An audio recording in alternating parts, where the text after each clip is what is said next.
And a very good afternoon to everybody out there. It's Monday.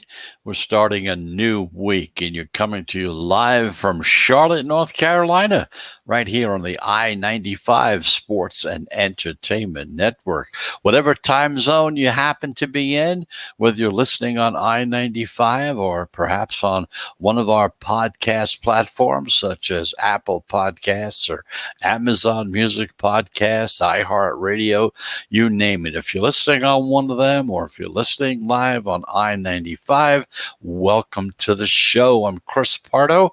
Like I said, here in Charlotte, North Carolina, ready to talk about baseball, football, and basketball because we got some interesting topics to talk about today. After we get finished telling you about what happened yesterday as far as betting was concerned, and of course, we're going to also have a couple of games that we're going to tell you about that are gaining a lot of attention. They're getting some line movement. It's the direction that the pros are looking at these two games. We'll let you know what they are. And in addition to that, we'll give you an idea as to how well that little system has been working so far. So when we get done with that, and then, of course, we got to start thinking about futures betting in the NFL and futures betting, believe it or not, in the upcoming college basketball season as well. These are the things you got to start looking at so that you can get in at the right price if you're interested in betting on futures. You understand something? By betting on futures, you're laying money now that you won't even see until that particular season finally comes to an end. Like in baseball, you're looking at October. In basketball, you're looking sometime in February. And then also with the NFL, you're looking at it somewhere in January and February as well. So keep that in mind because when you are betting the futures market, you're laying the money now. It's something that's going to be laying there. So it's got to be like a little excessive money that you have laying around that you might want to put in. But of course, you don't have to put in an entire amount as you normally would put in. Let's just say you're a $50 bettor. Instead of betting $50 on the futures market because of the great odds you're going to be getting, you bet $10. $15, what is something in that particular area so that, $10, $12, you won't be missing it throughout the season as it sits there waiting to be plucked later on in the end of the season that we're talking about. So we'll be going into that as well. But like I said, as usual, the first thing we're going to do is take a look at what happened yesterday as far as betting is concerned in the world of sports. Of course, the Masters finally came to an end, and Hideki Matsuyama was the very first Japanese golfer to win the Masters tournament. First man from Japan to win the golf major. Matsuyama closed. Now get these numbers. On before Thursday, before the tournament started, you could have had Matsuyama at 60-1. And then it went to 33-1. At some places it was at 55-1. And then it was 16-1 after that first round on Thursday. And then it went to 20-1 after Friday's second round. And when it came to Sunday, he was at 4-5. So if you were sitting there with picking early, you would have had him at 60-1, maybe 55-1. Okay. And as it turned out, the day of the final tournament, the final day, was 4-5. So congratulations to Hideki Matsuyama, the very first man from Japan to win a golf major in this country. Anyway, Major League Baseball, the favorites, they went 6-5. The Reds and Diamonds closing as a pick'em, and like we always try to tell you, the numbers we're talking about are the numbers out of Vegas. If you're in Colorado, or if you're in New Jersey, Pennsylvania, one of the other 26 states that allow legalized betting, you may have had a slightly different line. The Reds could have been favored by 1, or the Diamondbacks could have been favored by a half or 1, either way. But as far as Vegas was concerned, it was a pick'em. The biggest upsets of the day were by the Mariners, who were a plus 168 on the money line as they won 8-6 against the Twins after they were losing 6-0. So there you see the ups and downs, the roller coaster ride that many of us have to go through as we make our wagers on some of these games. Just imagine you're sitting there, you got the Twins, they're winning 6-0. You figured, well, you got it pretty well made. And then all of a sudden, the tide turns and the Phillies wind up winning 8-6. Also, a plus 150 in that controversial 7-6 win against the Braves. Those were the Phillies, okay? And the favorites only are 68-60 straight up with 4 pick'ems. The unders are 6-5-1.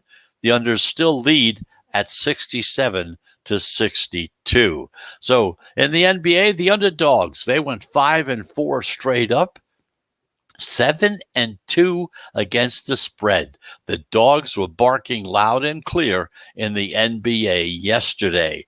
The Miami Portland closing was a pick'em, so that was the one situation that was a pick'em. Upsets by the Hawks against the Hornets, the Celtics against the Nuggets, the T-Wolves against the Bulls, the Spurs against the Mavericks, and the Pacers against the Grizzlies.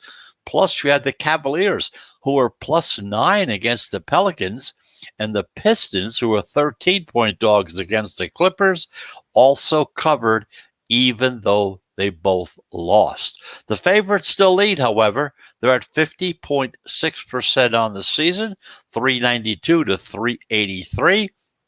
With 11 games being a pick'em. The over-under split 5-5. The overs hold on to the lead, by the way, at 50.6% at 399 to 390. Meanwhile, the National Hockey League, the favorites went 5-2, with only upsets by the Sabres, who are a +190 against the Flyers, and the Predators, who are a -104, but an underdog against the Stars. The over-under split, they were 3-3-1. You had a push on the Dallas-Nashville game at 5, and the unders still lead. They're at 51.1%.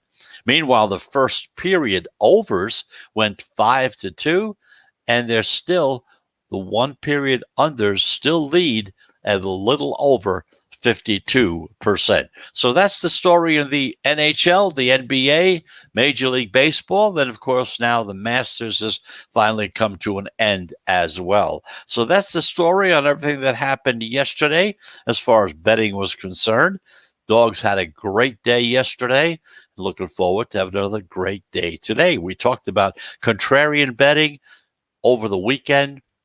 We spent enough time talking about it, trying to let you know the pros and the cons of being a contrarian. Being a contrarian, you're betting against the public. You're betting on the side of the house. Look at it from that perspective. If you're betting against the public, then you're betting on the side of the house. We went into great detail about that yesterday, and I know that sometimes we have different listeners on Saturday and Sunday from during the week, so we'll be talking about that later on in the week as well, try to bring it out and try to make it more understandable as to what the contrarians are, who we are, what we're doing, what our philosophy is, so you have a general idea about it. And who knows, you may want to become a contrarian in certain instances yourself. So let's take that first break. And as always, we take 3 breaks in the show. They last about a minute to a minute and a half. And just as a reminder, you will be back into the sports wagering zone right after this message.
And welcome back. You're back in the sports wagering zone. I'm Chris Pardo. We're coming to you live from Charlotte, North Carolina, on the I-95 Sports and Entertainment Network, as well as coming on most of your major podcast platforms such as iHeartRadio, Amazon Music, Apple Podcasts, Spotify, Spreaker, you name it. We're on most of them as well. So thank you very much for listening. I hope you had a nice weekend. We had a beautiful weekend here where I'm at on Saturday and Sunday. Absolutely gorgeous. And I hope it continues on. Spring is here, and I hope it stays here for a while. Anyway, let's take a look at what's happening in Major League Baseball today. We have two games that we want to talk about. They're both night games, and we're going to see in which direction the line movement has been going, and by determining which direction it's going, we'll learn in which direction the pro bettors are going as well. At 6:35 p.m. Eastern Time, the San Diego Padres, who are 7-3, having a great start so far, up against the Pittsburgh Pirates, 3-6 for the season in this short week and a half period so far. Now, both of these teams, they're not in the same division, though they're both in the National League. They're on winning streaks right now. The Padres have won 3 straight games. They just swept the Rangers in Texas. Now, meanwhile, the Pirates, they just took 2 from the Cubs at home, which snapped their 6-game losing streak that they had coming into tonight's season opener. Now, San Diego trots out their ace. Yu Darvish has no record so far this season, but a 4.22 ERA, while the Pirates go with Trevor Cahill. He's 0-1 for the season with a 15.75 ERA. Now, this line opened with San Diego. They were a hefty minus 200 road favorite on the money line. And the pros, well, they don't seem to be bothered by that big number, because we've seen the pros actually come in and steam this number from 200 up to minus 220 on the money line. So some of the shops are closer even to 230. We saw a few of them before we came on the air right here in Vegas. Now, if you look at teams that have a line move of 10 cents or more in their favor, they're at 58% so far this season. Now, the big favorites, when they're at 200 or more, they're at 79% this season. Now, this difference maker right here could be the Padres' superior pitching. San Diego's team ERA is 1.78. That's the best in Major League Baseball. Superior pitching. That's what the Padres have right now. A 1.78 ERA, the best in Major League Baseball. Pittsburgh's ERA is 5.45, puts it around somewhere around number 28 as far as the rest of the league is concerned. We've also seen some under money showing up. Totals opened at 8.5, and the pro money pounced on the under with the hook, which forced the odds makers, as usual, once that big money starts coming in, to drop the line down from 8.5 down to 8. Now, both teams have been profitable to the under this season. San Diego is 8-2 to the under. Pittsburgh 5-4 to the under. So in this first game, 6:30 Eastern Time, San Diego Padres is the choice over the Pittsburgh Steelers by the pros and by the line movement so far. Another game on tonight at 7:10 p.m. Eastern Time. You got the Texas Rangers and the Tampa Rays. Rangers are 3-6. The Rays are 4-5. Now, these two teams in the American League are kind of trending in opposite directions, even though you see what their record is like. The Rangers just got swept by the Padres, like we said earlier, and were outscored 12-4 over that time period. Meanwhile, the Rays, they just took 2 out of 3 from the division team, which is their biggest rival, the New York Yankees, at home. So tonight's series opener, the Rangers start Dane Dunning, he's 1-0 with a 1.8 ERA, while the Rays counter with their ace, Tyler Glasnow. He has no record but a .75 ERA. Now, looking at the line, it opened with Tampa Bay, a heavy minus 200 home favorite on the money line. And of course, the pros have rushed to the window to lay the chalk with Tampa Bay once again, this time pushing that line from 200 up to minus 230 on the money line. Now, home favorites, like we said before, of 200 or more are at 80% so far this season. Teams with the big steam, when that big rush of money comes in of 20 cents or more in their favor, are at 65% so far this season. The pros are expecting a lower scoring game. The total opened at 8, and it quickly got dropped down to 7.5, which is an indication of where the money was going from them. Now, some of the shops, before we went on the air, we noticed that some of the shops have even tinkered with coming down to 7 as well, a little furthermore down. The sports books do these type of things to protect themselves. Now, the unders in non-division games have cashed in about 55%, okay? And not only just this year or last year, but that's how it's been over the past 10 years. So kind of keep that in mind. Now, the Dome or closed roof stadium provides that edge to the unders because the pitching conditions, well, they're near perfect in those things, and the ball doesn't travel as well. You have no winds blowing in or out, so there's no problem there.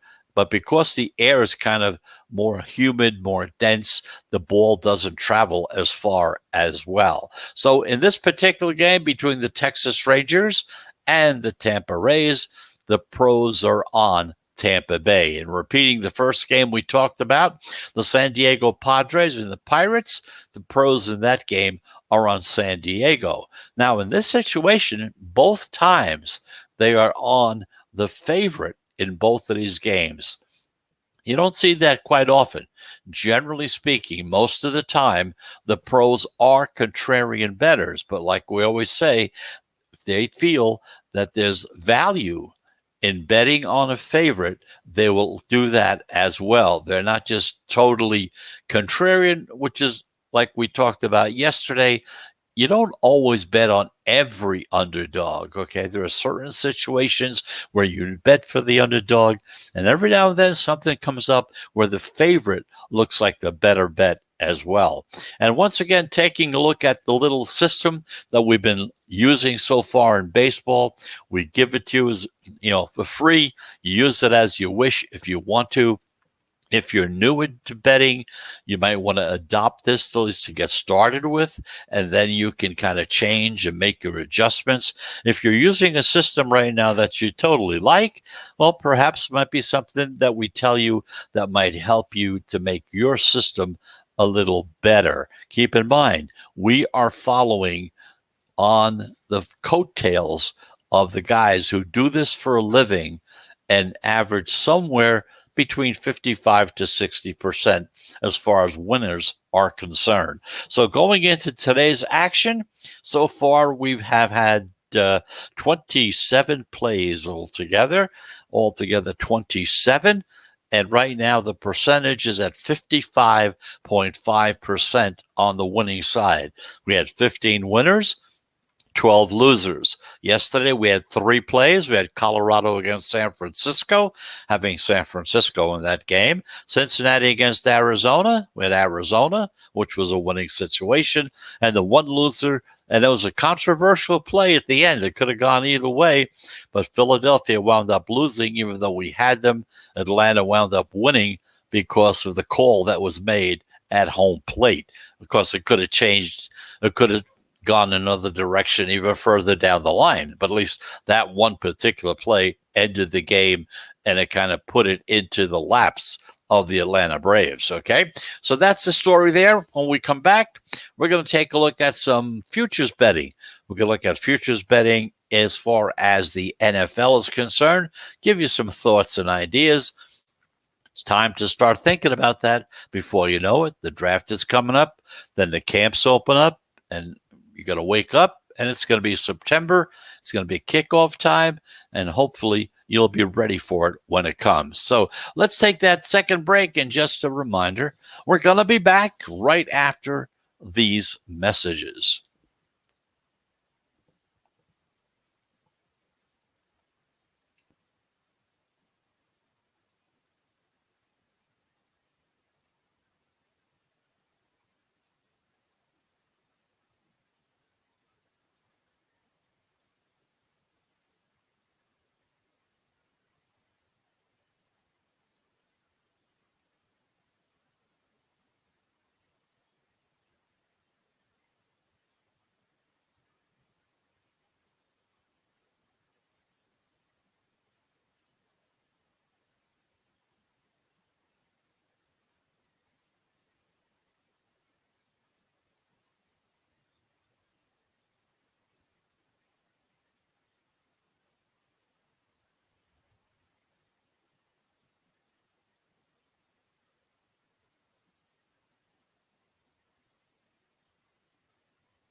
And welcome back. You're back in the sports wagering zone. I'm Chris Pardo. We're coming to you live from Charlotte, North Carolina. We're on the I-95 Sports and Entertainment Network. We're here every day, Monday through Friday, 4 p.m. Eastern Time, Saturdays and Sundays at 11 a.m. So baseball season started. We've been talking about it for the past week and a half. The NBA is in their dog days of the long but just season that may be coming to an end shortly. But kind of one thing I want to talk about. Are you ready for some football? That's the big question right now. Because the draft's coming up. Well, before you know it, we'll be doing it and they'll be listening. It's going to be great. So now's the time. You have to start studying for that examination that begins in September. You got 17 games now in the regular season starting this year. The Buccaneers, of course, they won the Super Bowl. You have to understand, they were 60-1 before Brady showed up before the season started. It jumped down to 20-1 once he came in, but it started out at 60-1. That was in March of 2020. Washington won the NFC East, and they were a 20-1 dog in that particular situation. Aaron Rodgers was the NFL's most valuable player. At 25-1, you could have got him at, okay? Preseason odds. And Kevin Stefanski helped cash in at 18-1 as being coach of the year. Get the point? Yeah, you got to get in there early to get those big odds. The bigger the odds, the less money you have to lay, because understand, like we said before, you lay that money out, it's going to be laying there until the season comes to an end. In the case of NFL football, you're looking into February of next season. So we're going to try to find some value plays that you can talk about for this coming season. And like I said, before you know it, it's going to be here, and it'll be kickoff time once again. The Vikings, they're a 30-1 choice right now to win the NFC Championship. Now, once it became clear that the stadiums would be full with fans, okay, then that immediately made it more for the Vikings. They have one of the most raucous home crowds in the league. They have a distinct advantage. You could call it an edge when that dome is full, because there's a roof on it and that noise just keeps reverberating throughout, just like it does in New Orleans. And that wasn't their only disadvantage from last year's unusual circumstances. The Vikings had a draft class. It included 15 picks upon whom they were relying heavily. With an atypical offseason, and of course there was no preseason, those rookies didn't get a chance to develop properly throughout the spring and the summer before the games started. Minnesota started 2 rookie cornerbacks and was ravaged by a ton of injuries on their defensive side. Anthony Barr missed most of the season. Danielle Hunter missed all the season, and Eric Kendricks missed the last 4 games, while Michael Pierce opted out altogether because of COVID, because he had this situation and he was able to do it. Now, Mike Zimmer is neck and neck with Bill Belichick for the greatest against the spread coaching record in history. These two guys have formed an interesting pattern since taking over as Viking coach in 2014. He missed the playoffs that season. Then he had 11 wins and a division title in 15. After missing the playoffs in 16, the Vikings went 13-3 and made the NFC title game in 17. Then in 2018, yeah, you guessed it, they didn't make the playoffs again, followed by a 10-win season and a playoff in 19. Okay, so missing the playoffs again in 2020 was just following the script. Win one, lose one. Okay, that's why I kind of think about it. They'll get back on a lot of their talent will be coming back now on defense, as well as some improvement from some of those younger players who now have a year plus of seasoning. Dalvin Cook, Adam Thielen, Justin Jefferson. They form an offensive trio that's about as good as any trio of pass catchers in the league. The Vikings' biggest NFC North competitor, you guessed it, it's the Packers, and they have a quarterback who'll be 38 years old by season's end. He might have missed its window after 2 straight NFC title game losses. They lost 2 years in a row. So the Vikings are live in the division, and they could compete for the only bye in the wide open NFC if things break right in their direction. So the way I see it, look for the Vikings to follow that pattern and get back to their winning ways in these odd years, 2021. Meanwhile, Brandon Staley to win Coach of the Year. That's how we kind of look at it. He's at 20-1. You know, last year, Kevin Stefanski won this award, and his odds were somewhere around 20-1 as well. I thought the new kid in town who turned around the bad luck franchise, got them into the playoffs. That was an angle the media would eat up, since the narrative is a major factor in who wins these type of awards. Stefanski is young. He's analytically inclined, as more coaches are becoming, which is popular with the media. The media loves that. And all these traits apply to the new Chargers coach, Brandon Staley, or even Sean McVay. He won the award in 2017 after turning around the Rams. Now, what this award is about, coach of the team with the best turnaround. The coach that turns the team around the most is generally the coach of the year. Very seldom does a coach coming off a playoff appearance ever win this type of an award. It's usually given to the guy that has improved the team most often. Now, Bill Belichick, he's won this award 3 times.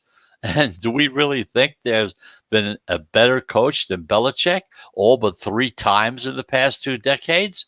Well, you know, the award is, again, about turnarounds. And the narrative with Staley is set up to do both. He has an outstanding young quarterback, shattered a bunch of rookie records last year, and he takes over a team that's been snake-bitten in those close games. 16 one-score losses in the past 2 seasons. If the Chargers can reverse their luck in closing those losses down, they're going to be headed for a double-digit winning season and getting into the playoffs as well. And you know what? Staley will become the catalyst for that improvement, and that's why he may very well be the coach of the year. That's why we're looking at them. And you're looking at them about 20-1 as we speak right now. Now, as far as who's going to win the AFC East, kind of looking at the Patriots. They're at 4-1. Time to buy low on Belichick, maybe, and the Patriots. Yeah, speaking of buying, the Patriots uncharacteristically went shopping last month. They added 2 productive tight ends. They picked up Hunter Henry and Jonnu Smith to join that wide receiver core of Nelson Aguilar in an attempt to kickstart that offense that was impotent for most of last year. Cam Newton looked like the steal of the offseason last year, but played kind of up and down the rest of the year. But Cam will be back, and I'm sure he'll have a veteran or really highly drafted rookie to compete with for that particular job. The Patriots will almost certainly be improved in 2021. The question is whether they can be better than the Bills, because of Josh Allen and his team. They were more than impressive last year. But we've seen plenty of instances in which the growth is not linear in the NFL. It doesn't go straight out that way. The 2019 Ravens, they had the best record in football with Lamar Jackson. The 2020 Ravens needed to rally to win 4 straight in December just to make it into the playoffs. So a first-place schedule, a regression or an injury that sidelines Allen for even a few weeks could knock the Bills down a few pegs and bring in an improved Patriots team right up to the top. The Jets, they're in the midst of a full rebuilding process. The Dolphins are good, but they got plenty of questions to answer at quarterback. And at this number that they're at right now, it's really worth a shot. 4-1 on the money line as far as winning the AFC East is concerned. So that's the story there. Talk a little bit about futures as far as the NFL is concerned.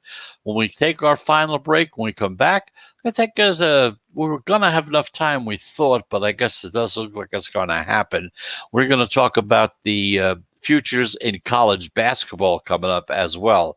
If we don't get to it, we'll definitely get to it tomorrow, because I do want to recap the games for tonight as far as baseball is concerned, in case you're thinking about betting on any of those games coming up tonight. So let's take that final break, and when we come back, the first thing we'll do is take a look at those games for tonight, let you know where the pros are going, where the money is going, and if there's some time left, which I seriously doubt, we'll go into the college basketball futures situation as well. But if not, we'll definitely cover it tomorrow. So we'll be back into the sports wagering zone right after this message in 60 seconds.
And welcome back. We're back in the sports wagering zone. Told you just about a minute and a half.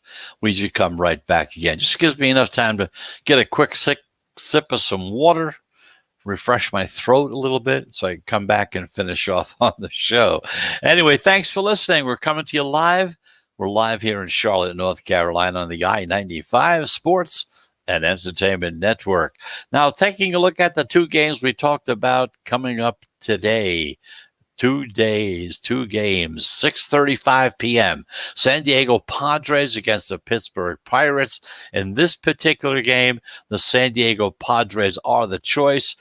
And because they are the favorite, and the juice has really climbed up to about 230, so you're going to have to lay some heavy wood if you like the Padres in this particular game.